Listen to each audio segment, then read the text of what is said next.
తొలగించబడదు. ఒకవేళ ఒక జ్వరము కలిగి ఉన్నా, ఒక పెయిన్స్ కలిగి ఉన్నా, ఏదైనా శరీర బలహీనత మనకు కలిగి ఉన్నప్పుడు డాక్టర్ దగ్గరికి వెళ్ళలేదనుకోండి, ఆ శరీర బలహీనత తొలగించబడుతుందా? పోతుంది? అది పోదు. చెప్పాలి మీరు. తెలియదు, ఈ అనుభవం లేదా మీకమ్మా? మేము ఎప్పుడు డాక్టర్ దగ్గరికి వెళ్ళలేదేమో కదా, చెప్పండి. రోగంతో ఉన్నప్పుడు డాక్టర్ దగ్గరికి వెళ్ళకపోతే తగ్గుతుందా? వెళితేనే తగ్గుతుంది. అలాగే వాక్యము బ్రతికిస్తుంది.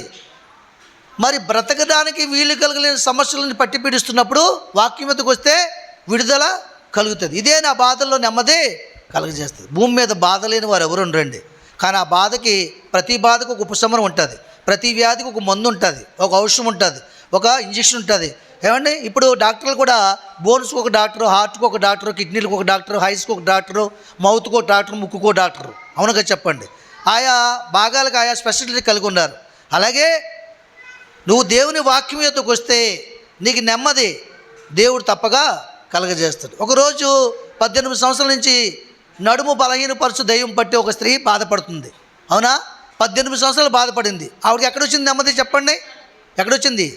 దేవుని మందిరంలో దేవుని వాక్కు ద్వారాగా, అమ్మా నీ బలహీనత నిన్ను విడిచిపోయే సమయం ఆసన్నమైంది, రా నా యొద్దకు రా, నిన్ను నేను విడిపిస్తున్నాను ప్రభు చెప్పాడు. చెప్పడం లేదా? ఆ బలహీనత రోజు విడిపించబడిందా లేదా? ఆ బాధ పోయిందా లేదా? నంబర్ 1, వాక్యం యొద్దకు వస్తే నీ శరీర బలహీనతలు, రుగ్మతలు తొలగించబడతాయి. ఆమేన్. ఇక నీకు ఎలా బ్రతికిస్తుందంటే చూడండి, ఒకరోజు మరి నాయిన్ అనే ఊరిలో ఒక తల్లి కొడుకు ఉన్నారు. వాళ్ళకి వెనక ముందు ఎవరు లేరు. ఆ కొడుకు ఆమెను పోషించేవాడు. అనుకోకుండా హఠాత్తుగా చనిపోయాడు. చనిపోతే ఊరు వారు అందరూ కలిసి పాడి కట్టి మోసుకుని వెళ్ళిపోతున్నారు. ఆ తల్లి చాలా దుఃఖపడుతుంది, చాలా వేదన చెందుతుంది. వేదన చెందుతుందా లేదా? చాలా బాధ అన్నమాట. ఇంక నన్ను పోషించేవారు ఎవరున్నారు? నా దిక్కు ఎవరున్నారు? నా దిక్కు, నా దైవము నా కొడుకే.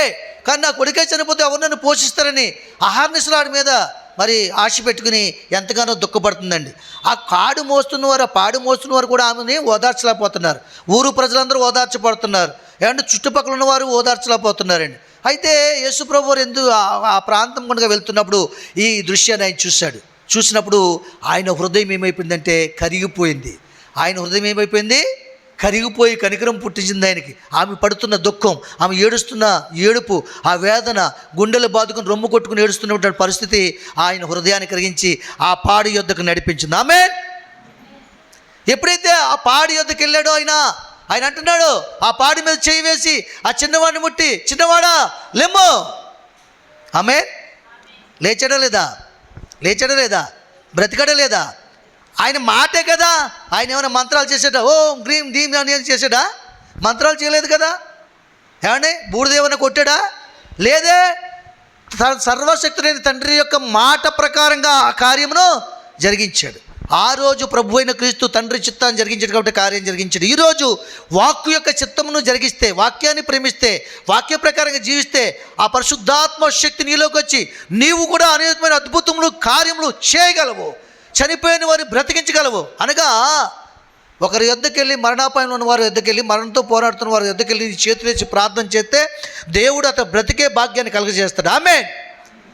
ప్రార్థన చేయించుకున్న వ్యక్తి, వెళ్ళి ప్రార్థన చేస్తున్న వ్యక్తి దైవ చిత్తానికి లోబడి విశ్వాసం కలిగి కార్యం చేయాలి.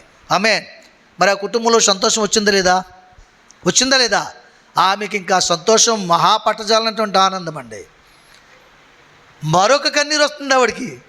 ఏ కన్నీరు? ఇంతవరకు దుఃఖంతో కూడిన కన్నీరు, ఇప్పుడు నవ్వుతో కూడిన ఆనంద బాష్పాలు, ఆనందంతో కూడిన ఆనంద బాష్పాలు. ఇటు ఆనందాన్ని ఎప్పుడు కూడా చూడలేదు ఆమె. ఈరోజు కుమారుడు మరలా బ్రతకడాన్ని బట్టి మరలా గొప్ప ఆనందాన్ని చూస్తుంది. ఆమేన్. వాక్యానందము, దేవుని వాక్కు నీ హృదయానికి ఆనందం కలుగజేస్తుంది. చనిపోయినటువంటి నీ మనసుని, నీ హృదయాన్ని ఉజ్జీవింపజేస్తుంది. మారు మనసు కలిగి జీవింపజేస్తుంది, మరలా సిగరింపజేస్తుంది. నీ ఆలోచన, తలంపుల విధానాన్ని మారుస్తుంది. దేవుని యొద్దకు వచ్చినప్పుడు దేవుడు ఒక ఫలం ఇస్తాడని నమ్మి రావాలి మనం. ఆయన యొద్దకు వచ్చిన నేను ఎంత మాత్రం కూడా త్రోసివేయడు.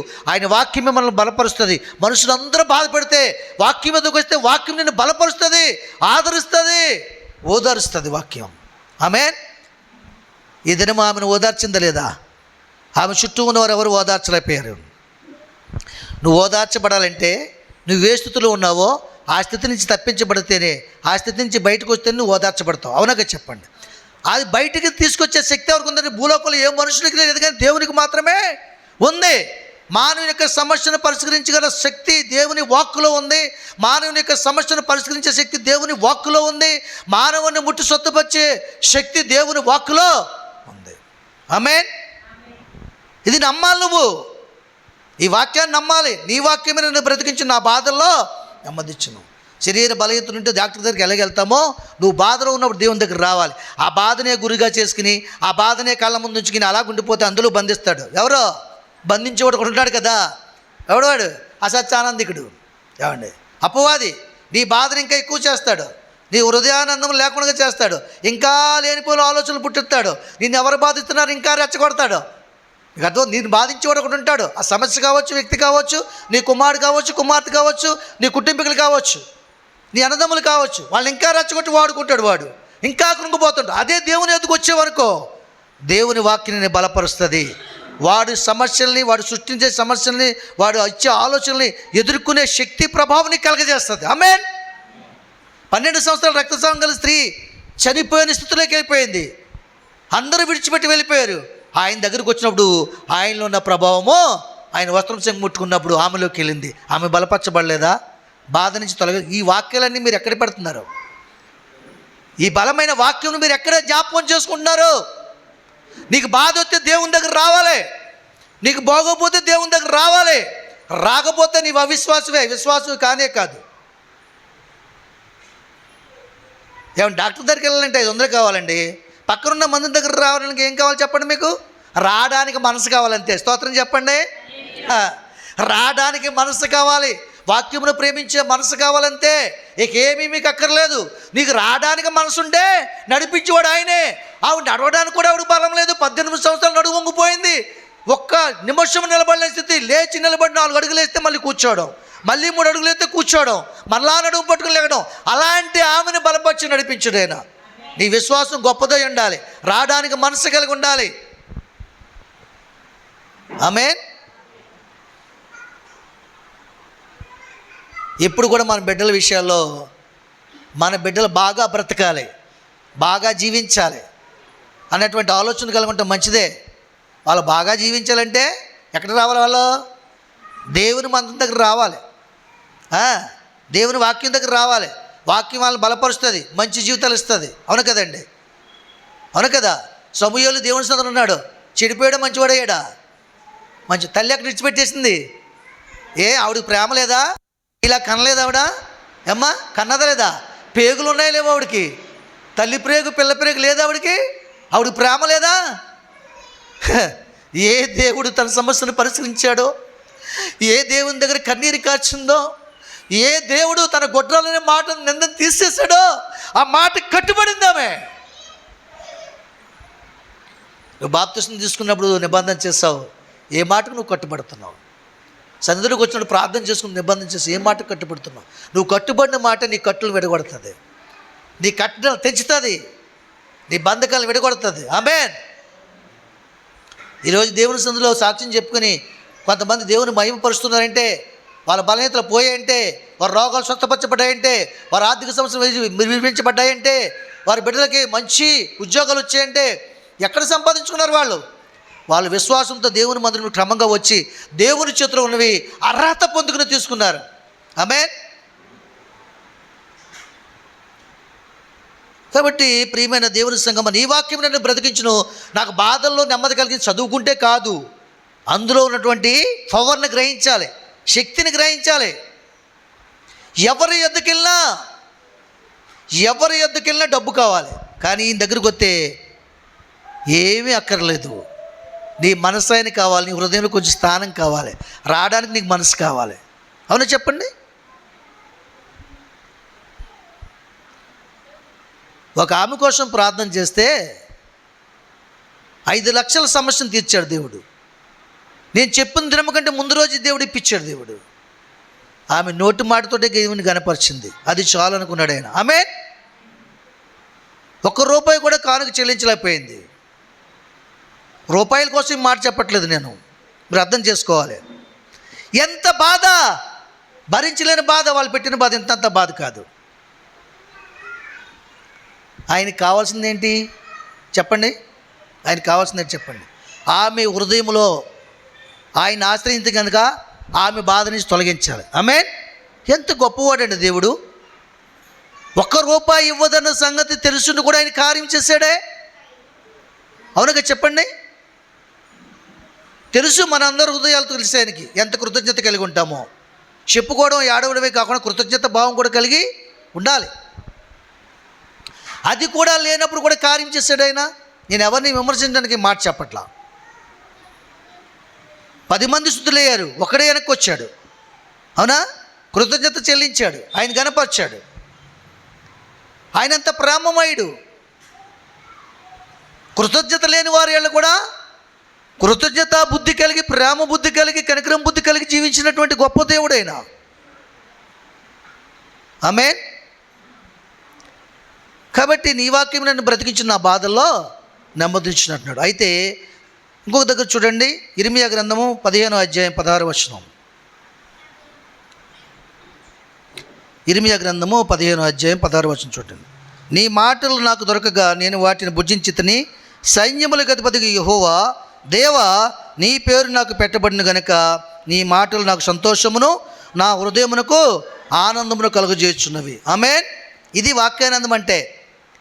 ఏమండి, నీ వాక్యం నన్ను బ్రతికిస్తుందని స్థిరంగా నమ్మాలంటే, నువ్వు ఆ వాక్యాన్ని నిన్ను బ్రతికించాలంటే, నీ బాధల్లో నెమ్మది కలిగి జీవించాలంటే, ఆ వాక్యం మీకు నెమ్మది ఇవ్వాలంటే ఏం చేయాలంటే, వాక్యం నువ్వు నీ మాటలు నాకు దొరకగా నేను భుజించితిని. ఏమండి, ఆయన మాటలు దొరికినప్పుడు ఏం చేయాలంటే మనం భుజించాలంట. దొరికే సమయానికి నువ్వు ఎక్కడో ఉంటే నువ్వు ఎలా భుజించగలవు? సహోదరి కార్యక్రమం ఉంటే, ఫంక్షన్లు ఉంటే, ఒక పనిలో ఉంటే నువ్వు ఎలా భుజించగలవు చెప్పండి? ఏమండి, కంచం ఇక్కడ పెట్టి మాంసం కూర పెట్టి నేను మీ ఇంట్లో ఉన్న వాళ్ళు వచ్చి తినండి అమ్మ, అక్కడ ఉంటే తినండి, తినగలరా? తింటారా? ఏమండి, ఫోన్ చేసి జ్యూస్ షాప్కి, ఏమండి బాదం జ్యూస్ నాకు పంపించండి అక్కడి నుంచి, పైపు నుంచి అంటే వస్తుందా? రాదు. మనం వెళ్ళాలి, దాని దగ్గరికి వెళ్ళాలి, త్రాగాలి, తినాలి, రుచి చూడాలి. ఇవన్నీ మీకు తెలుసు. మీరు తెలియని వాళ్ళేం కాదు, చాలా తెలివైన వాళ్ళు మీరు. ఏంటి మాకు తెలియనట్టు చెప్తున్నానండి అన్నీ అనుకునేవారు కూడా లేకపోలేదు. దేవుని స్తోత్రం. అయినను దేవుని ఆలోచన సభ ఇక్కడ నడుస్తుంది కాబట్టి ఆయన ఆలోచన ప్రకారంగా దేవుడే మనతో మాట్లాడుతున్నాడు. తెలిసినవి కూడా, తెలిసిన వాటిని కూడా అనుసరించడానికి మనసు ఉంటుంది కొంతమందికి. ఆ మనసు కలిగి చేయడానికి దేవుడు మాట్లాడుతున్నాడు. ఆమేన్. నీ మాటలు నాకు దొరకక, భక్తుడు అంటే ఏమంటాడైనా, నీ మాటలు నాకు దొరకక నేను వాటిని భుజించితిని. ఇప్పుడు మీకు ఏం జరుగుతున్నాయి చెప్పండి? ఇక్కడ ఏం జరుగుతున్నాయి? ఆయన మాటలు దొరుకుతున్నాయి కదా, ఏం చేయాలి? వాటిని భుజించాలి. భుజించాలంటే బైబిల్ నవలు తినేలా ఏం చేయాలి మరి? భుజించాలంటే దొరికిన వెంటనే ఆ మాటను హృదయంలోనికి తీసుకోవాలి. ఇవి దేనికి ఆహారం? ఈ మాటలు ఆత్మకి, హృదయానికి, మనసుకు ఆహారం. లోకంలో దొరికే ఆహారము శరీరానికి ఆహారం. ఒక రొట్టె వలన జీవించదు కానీ దేవుని నోటి నుంచి వచ్చే మాట వలన అదే నేను బ్రతికిస్తుంది. కాబట్టి దొరకక ఏం చేయాలంట? వాటిని మనం భుజించి తిని అంటున్నాడు ఆయన. ఖచ్చితంగా చెప్తున్నాడు. నువ్వు ఈ దినము ఆయన మాటలు భుజించగలుగుతున్నావా?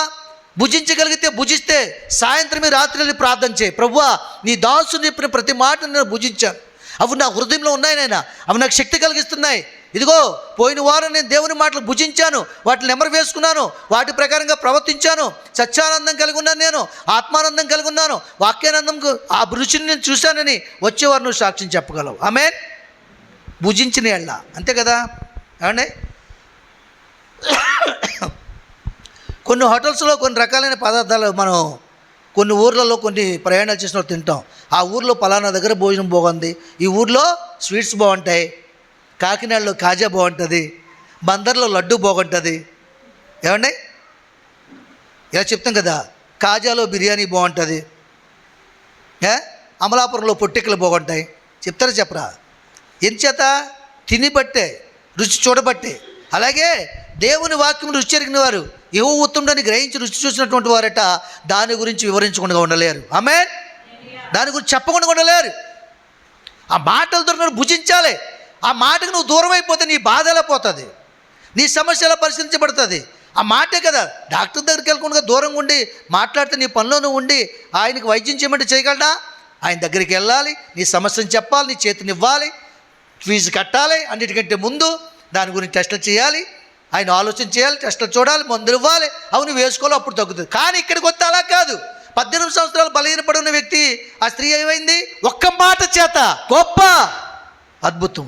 ఏ టెస్టులు లేవు, ఏ ఎక్స్రేలు లేవు. ఉన్నాయా? నడుము నొప్పి అని వెళ్ళండి, మీకు 15 ఎక్స్రేలు తీస్తారు. దేవుని స్తోత్రం. నరాలు కోటి, దుమ్ముదురు కోటి, జాయింట్లు కోటి, ఏమండి తీస్తారా? తీరా? ఇక్కడ ఏం జరగలేదు ఆమెకి. ఒకటే జరిగింది, విశ్వాసమును బట్టి దేవుని వాక్కు బ్రతికించింది, స్వస్థతనిచ్చింది, సాక్షిగా నిలబెట్టుకుంది. ఆమేన్. 38 సంవత్సరాలు కొలం దగ్గర పడిన వ్యక్తి దగ్గరికి వెళ్ళాడు. అతను అలాగ ఉండడం ఇష్టం లేక ఆయనే వెళ్ళాడు. నువ్వు స్వస్థపరచబడి కూర్చున్నావు అని అడిగాడు. అతను ఎన్నెన్నో నెపాలు చెప్తున్నాడు. అసలు నీ మనసేంటో చెప్పన్నాడు. అవును ప్రభు అన్నాడు. అప్పుడు అయితే నీ పరుపెత్తుకు నువ్వు వెళ్ళు. దిగ్గును లేచాడు, పరుపుని ఎత్తుకున్నాడు, వెళ్ళిపోతున్నాడు. ఎందుకు ఎత్తుకెళ్ళమన్నాడు? పరుపెత్తుకుని వెళ్ళడం అతనికి అవసరం లేదు. అతనికి అవసరమా? అతనికి కావాల్సింది ఏంటి? అక్కడ లేచి వెళ్ళిపోవడమే కావాలి, అంతేనా? చెప్పండి అర్రా, అర్థమవుతుందా మీకు? అతనికి కావాల్సింది ఏంటి?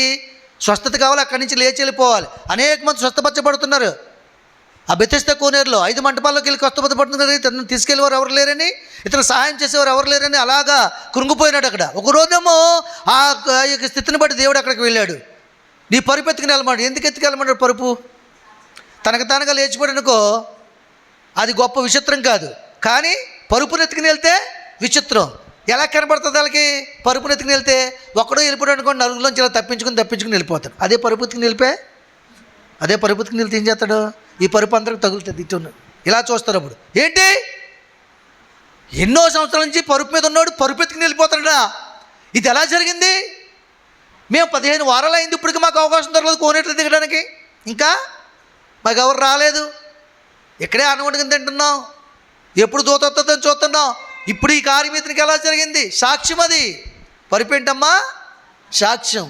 నీ గత జీవితం నేను పట్టి పీడిస్తున్న బంధత్వాన్ని కూడా దేవుడు విడిపించి ఆయన సాక్షిగా వాడగలిగింది. తానే నీ ఎద్దుకొచ్చి నీ సమస్యను విడిపించే దేవుణ్ణి కలుగున్నావని నమ్ము విశ్వసించి నువ్వు ఆయన ఎద్దుకొచ్చిన ఎళ్ళ ఆయన త్రోసివేయడు. ఆమేన్. కాబట్టి దేవుని సందర్భంలో ఆయన మాటల ద్వారా మనం భుజించాలట. ఆ మాటలు ఏం చేస్తాడు మనకి? ఏమ్మా, సైన్యములకు అధిపతికి యెహోవా దేవా, నీ పేరు నాకు పెట్టబడిన కనుక నీ మాటలు నాకు సంతోషం, నా హృదయం ఆనందం కలుగు చేస్తున్నవి. చూసారా? వాక్యానందము. అమ్మా, ఎవరి పేరు పెట్టుకున్నారు మీరు? శారమ్మ గారు ఎవరి పేరు పెట్టుకున్నారు? దేవుని పేరే కదా. మీకు అందరికీ దేవుడి పేర్లు ఉన్నాయి కదా, దెయ్యం పేర్లు ఎవరికి లేవు కదా. దేవుని స్తోత్రం. కాబట్టి ఆయన మాటలు మనం విన్నప్పుడు, ఆయన పేరు పెట్టబడినప్పుడు అంట మనకేం కలుగుతుంది అంటే, వాక్యాన్ని వింటున్నప్పుడు ఆనందమును సంతోషమును కలుగుతుంది. మరి ఈ ఆనందాన్ని వదిలేసి ఏ ఆనందాన్నో, ఏ అసస్య సంబంధమైన బంధుత్వంలో వీటన్నింటినీ పట్టుకుంటే ఎక్కడ మనకు నెమ్మది వస్తుంది? ఆమేన్. ఇటు ఆనందము, దీనికి ఏమన్నా మనం ఖరీదు చెల్లించాలా, వెల చెల్లించాలా? వచ్చి కూర్చుని హృదయాన్ని తెరిస్తే చాలు.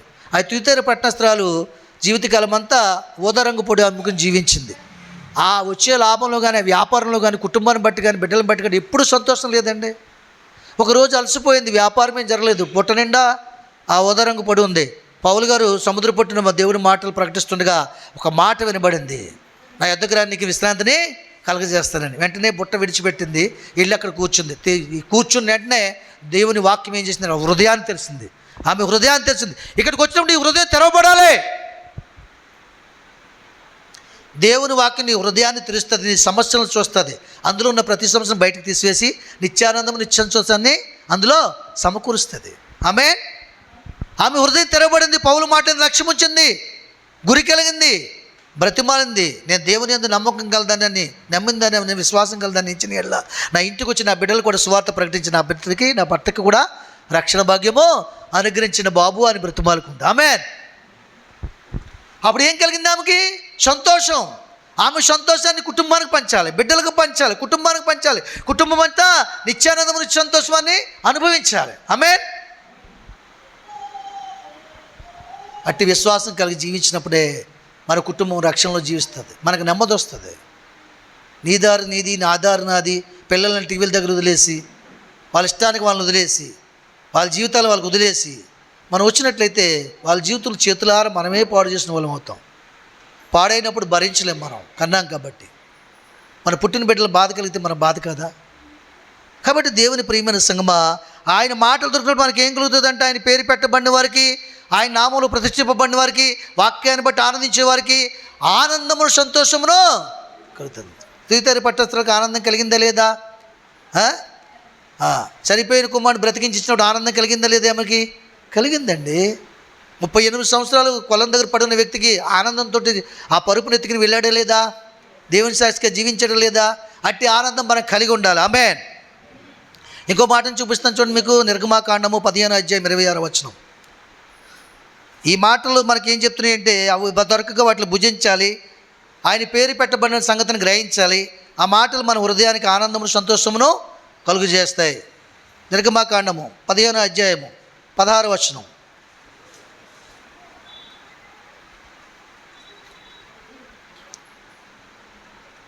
నిర్గమాకాండము 15:26. మీ దేవుడైన యెహోవా వాక్కును శ్రద్ధగా విని ఆయన దృష్టికి న్యాయమంది చేసి ఆయన ఆజ్ఞలకు విధేయులై ఆయన కట్టడలన్నింటినీ అనుసరించి నడిచిన యెడల నేను ఐగుప్తులకు కలుగు చేసిన రోగములు ఏది మీకు రానియను, నిన్ను స్వస్థపరచు యెహోవాను నేనే అనెను. ఆమేన్. దీన్ని నమ్ముచున్నారు ఈ మాటను మీరు? అమ్మా, నమ్ముతున్నవారు స్తోత్రం చెప్పండి. చెప్పలు కూడా దేవుని మహిమపరచండి. డాక్టర్ దగ్గరికి వెళ్తే ఏం కావాలి? మనకి ఏం కావాలి చెప్పండి? డాక్టర్ దగ్గరికి వెళ్తే ఏం కావాలి? ఫస్ట్ ఏం కావాలి? అపాయింట్మెంట్ కావాలి. డాక్టర్ గారు ఉన్నారా లేదా? అవునగా చెప్పండి. రెండోది డబ్బులు కావాలి. మూడోది నమ్మకం కూడా కావాలి, ఈ డాక్టర్ దగ్గర దొరుకుతుందని. ఇన్ని కావాలి. కానీ దేవుడు ఏం చెప్తున్నాడంటే, మీ దేవుడిని యెహోవా వాక్కును శ్రద్ధగా విని. ఎప్పుడు పూజించగలవు నువ్వు? ఆయన వాక్కుని శ్రద్ధగా వినాలంట. శ్రద్ధగా విన్నప్పుడు భుజిస్తావు. భుజించిన నీకు అవి రుచినిస్తాయి, ఆనందమును సంతోషమును కలుగజేస్తాయి. శ్రద్ధగా విని. కొంతమంది శ్రద్ధ పెట్టండి వాక్యం యందు, లోక విషయాల ముందు శ్రద్ధ పెడతారు. ఏదైనా ఒకరి గురించి, శత్రువు గురించి చెప్పే మాట ఆగిపోయింది అనుకో, ఏంటి వాడి గురించి చెప్తున్నావు, మరొకసారి చెప్పని చెవు పాడేస్తారు ఇలాగా. ఏమండి, ఏం చేయాలి మనం? దేవుని వాక్యం శ్రద్ధగా, అశ్రద్ధగా వింటే దానివల్ల ప్రయోజనం ఉండదు. నీకు విడుదల రాదో, నీ హృదయానికి సంతోషం ఉండదు, ఆనందం అసలే ఉండదు. శ్రద్ధగా వినాలి. శ్రద్ధగా పనిచేయవాడు, శ్రద్ధగా పనిచేసేవాడు పొలం ఫలిస్తుంది. శ్రద్ధగా పెంచిన పిల్లలే అభివృద్ధిలోకి వస్తాయి. శ్రద్ధగా ప్రార్థన చేసిన సంఘము మహాభివృద్ధికి వెళ్తుంది. శ్రద్ధగా పనిచేసిన యజమానుడు తన ఇల్లు కట్టుకుంటాడు. ఆమేన్. శ్రద్ధగా వంట చేసిన తల్లి పిల్లల దగ్గర, భర్త దగ్గర ఆనందకరమైన మాటల్ని పొందుకుంటుంది. మా అమ్మ వంట చేసినట్టు ఎవరు చేయరు, నా భార్య చేసినట్టు ఎవరు చేయరు, కనపరచబడుతుంది. ఆమేన్. శ్రద్ధ మనకి ఏం తీసుకొస్తుంది? కీర్తిని తీసుకొస్తుంది, ఉన్నతమైన స్థితిగతులను ఏర్పాటు చేస్తుంది. కాబట్టి నీ దేవుడైన యెహోవా వాక్కును శ్రద్ధగా విని ఆయన దృష్టికి న్యాయమైనది చేసి. రెండోది ఏం చేయాలి? ఆయన దృష్టికి న్యాయమైనది చేయాలి. నిన్ను స్వస్థపరచు యెహోవా నేనే అని చెప్తుంటే, ఆయన దగ్గర రాకుండా వేరొక దగ్గరికి వెళ్తే, రక్షణకులు కట్టేవాడి దగ్గరికి, మంత్రగాల దగ్గరికి వెళ్తే న్యాయమా? ఏమ్మా, న్యాయమా? యాకోబు ఎందుకు ఆశ్రయింపబడ్డాడు తెలుసా? మాంసం వండుకెళ్ళడానికి బట్టి కాదు. అర్థమైందా? గొర్రె చర్మం కప్పుకొని వెళ్ళడం బట్టి కాదు. యాకోబులో ఏం లేదు తెలుసా? మంత్రం లేదు, మోసం లేదు. సంఖ్యాకాండంలో ఉంటుందన్నమాట. యాకోబులో మంత్రం లేదు, మోసం లేదు, వంకరతనం అసలే లేదు. దేవుని చిత్తమైతే సంపూర్ణ రాత్రులు మనం మాట్లాడుకుందాం. ఆమేన్. క్రైస్తవులు అయితే మంత్రాల దగ్గరికి వెళ్దాం, తంత్రాల దగ్గరికి వెళ్దాం, రక్షకులు కట్టుకుంటే ఏం చేస్తుంది చెప్పండి? అది బంధిస్తుంది నిన్ను. అర్థమవుతుందా? కట్టుకుంటే ఏం చేస్తుంది? అది బంధిస్తుంది. అపవాది బంధించి ఇంక నీకు స్వస్థత కలగనవ్వదు. సత్యాన్ని తెలుసుకోవాలి మీరు.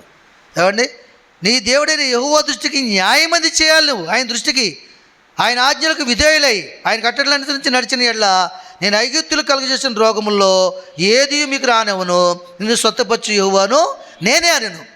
ఐగుప్తులకు రోగాలు కలుగజేశాడు కదా దేవుడు. ఆయన ప్రజలను విడిపించేటప్పుడు ఎంత మాత్రం కూడా ఫరో ఒప్పుకోకపోతే, కఠినంగా ప్రవర్తిస్తే వాళ్ళు రోగాలు పుట్టించాడా లేదా? రోగాలు పుట్టించాడా లేదా? పుట్టించాడు కదా. ఐగుప్తులు అంటే ఎవరు? దేవుని ఎరిగిన ప్రజలు, లోక సంబంధులు. వాళ్ళకి వచ్చే రోగాల్లో ఏది కూడా నీకు రానిను, నేను స్వస్థపరచు యెహోవాను. నిజానికి మనకి వెరైటీ రోగాలు ఏమైనా వస్తున్నాయి చెప్పండి? వాళ్ళకు వచ్చే రోగాలే మనకు వస్తున్నాయి కదా. అవునుగా చెప్పండి? వాళ్ళకు వచ్చే రోగాలే మనకు వస్తున్నాయి. కారణం ఏంటి?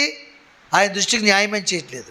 ఆయన మాట శ్రద్ధగా వింటలేదు, ఆయన కట్టడలను అనుసరించట్లేదు, ఆయన న్యాయ విధులను అనుసరించలేదు. అవన్నీ గాలి కుదిలేస్తున్నా, ఇక్కడ గాలి వచ్చి నిన్ను ఆవరించేస్తుంది. ఇది అర్థమవుతుందా? అవన్నీ గాలి కుదిలేస్తున్నాయి కదా. గాలి అంటే ఎవరు? మనకు తాకే ఫ్యాన్ గాలి, పైరు గాలి, ఆకాశ గాలి, మధ్యాకాశ గాలి, చెట్ల గాలి, ఈ గాలా? అమ్మా జయమ్మ, గాలి అంటే ఎవరు అంటారు కదా. మా అబ్బాయికి గాలి పట్టుకుంది, మా అమ్మాయికి గాలి చల్లింది. ఆ చల్లి ఏం చేస్తే కురుపులు రప్పిస్తుంది. ఇది దేవుని స్తోత్రం. దేవుని ఆజ్ఞలు కట్టడాలని, న్యాయమైన మనసుని గాలి కుదిరేసా కాబట్టి గాలి ఏం చేస్తుంది? నిన్ను పట్టుకుంటుంది. నీకు ప్రాకారం లేదు, నీకు కంచి లేదు, దేవుని శక్తి నీలో లేదు కాబట్టి నేను అది బంధిస్తుంది. ఆమేన్. కనుక ఆ వాక్యం నిన్ను బ్రతికించాలంటే, నీ బాధల్లో నెమ్మది కలగజేయాలంటే మొట్టమొదటిగా ఆయన మాటలు నీకు దొరికినప్పుడు వాటిని భుజించాలి, హృదయంలో తీసుకోవాలి. అప్పుడు ఆయన నామంలో ప్రతిష్ఠ చేసుకుంటావు. ఎప్పుడైతే ప్రతిష్ఠ చేసుకున్నావో నీ హృదయానికి ఆనందము, సంతోషం కలుగుతుంది. అట్టి ఆనందము, సంతోషము ఆయన దృష్టికి న్యాయం చేసే మనసు నీకు కలగజేస్తుంది. ఆయన న్యాయ విధిని అనుసరించి ఆత్మ నీకు కలగజేస్తుంది. అప్పుడు ఐగుప్తులో వచ్చిన రోగాలు ఏవి కూడా రావు, ఏ సమస్య నిన్ను పట్టుకుని పీడించదు. నేనే స్వస్థపరచు యెహోవాను, నేనే. డాక్టర్ చేయలేని కార్యం కూడా మన దేవుడు చేయగల సామర్థ్యము కలిగి ఉన్నవాడు. డాక్టర్లు కూడా మన దేవుని మీద ఆధారపడతారు. అమ్మ మేము చేయవలసిన ప్రయత్నం అంతా చేస్తాం, ఇంక దేవుడే నీ భర్తను బ్రతికించాలి. ఏది లాక్కుందంతా లాగేసుకుని, లక్షల్లోనూ తీసుకుందంతా తీసేసుకుని, ఒక ఎనమంటి రక్తం కూడా తీసేసుకుని ఇంక మేమేమీ చేయలేము, దేవుడే బ్రతికించాలమ్మా అంటారంటరా. కాబట్టి దేవుని సంధానంలో మరి ఇంకొక మాటను చూపిస్తాను చూడండి మీకు. నిర్గమాకాండము 19వ అధ్యాయం 5-6 వచనాలు చూడండి. ఆ పక్కనే ఉంటుంది, చూసారా? కాగా మీరు నా మాటలు శ్రద్ధగా విని నా నిబంధన అనుసరించి నడిచిన ఎట్లా మీరు సమస్త దేశ జనుల్లో నాకు స్వకీయ సంపాద్యమగుదురు. సమస్త భూమి నాదే కదా, మీరు నాకు యాజక రూపమైన రాజ్యముగాను పరిశుద్ధమైన జనముగాను ఉందరని చెప్పుము. ఆమేన్. చూసారా? కాగా, కాగా అంటే ఇదిగో, కాబట్టి మీకు నెమ్మది కావాలంటే, ఆరోగ్యం కావాలంటే, మీ సమస్యలకు పరిష్కారం కావాలంటే, మీ కుటుంబాల అభివృద్ధి కావాలంటే, కాగా మీరు నా మాటలు విని, ఏమండి, విని శ్రద్ధగా విని, నా మాట శ్రద్ధగా విని నా నిబంధన అనుసరించి నడిచిన మీరు సమస్త దేశం జనుల్లో నా స్వకీయ సంపాద్యమగుదురు. ఏమవుతామంట మనం? అప్పుడు ఆయన స్వకీయ సంపాద్యం అవుతామంట, ఆయన సొంత జనులం అవుతామంట, ఆయన మనల్ని ప్రతిష్ఠించుకుంటాడంట, ఆయన మన చుట్టూ ఆయన ప్రాకారం ఉంచుతాడట. అప్పుడు ఏ గాలి నీ ఎద్దకు చేరదు, ఏ శక్తి నేనేమి చేయదు. నీ స్వకీయ సంపాద్యం, నీ సొంత ఆస్తి నువ్వు పాడు చేసుకుంటావా? నీ సొంత కొడుకు విషం పెట్టి పెడతావా? నువ్వు నీ సొంత కొడుకు పాడైపోవాలని ఆలోచిస్తావా? లేదే, వాడు బాగోవాలి, బలము కలిగి ఉండాలి, సమృద్ధిగా ఉండాలి, బాగా చదువుకోవాలి, మంచి అభివృద్ధి కావాలి, ఆలోచన తలంపులు ఎలా అయితే కలిగి ఉంటావో ఆయన సంపాద్యమునైనటువంటి మనల్ని కూడా అట్టి ఆలోచన కలిగి దేవుడు అభివృద్ధి చేయనుగాక. ఆమేన్. రెండోది ఏం చెప్తానంటే, సమస్త భూమి అదే కదా, మీరు నాకు యాజక రూపమైన రాజ్యముగాను పరిశుద్ధ జనముగాను ఉందిరని చెప్పము. సమస్త భూమి ఎవరిది? ఆయనదే. అందులో వచ్చే వనరులు కూడా ఆయనవే. నీ పంట భూమిని, నీ దుక్కుటెద్దులను, నీ పశువులను, నీ దాసదాసులను కూడా అభివృద్ధి చేస్తాడు ఆయన మాటకు లోబడినప్పుడు. ఆమేన్. అప్పటి వరకు మనం దేవుని ప్రజలమని చెప్పుకుని రోగాలతో పడుతుంటే, దేవుని ప్రజలు ఏంటి, వీళ్ళకి ఎందుకు విడుదల లేదు? దేవుని బిడ్డలయ్యండి వీళ్ళకి ఎందుకు ఈ సమస్యలు? దేవుని పిల్లలయ్యండి వీళ్ళకి ఎందుకు నెమ్మది లేదు అన్నటువంటి ప్రశ్న మన జీవితంలో ఏలుబడి చేయక తప్పదు. ఆమేన్. ఆమేన్. ఆమేన్. ఓకే, ఎక్కడున్నాం?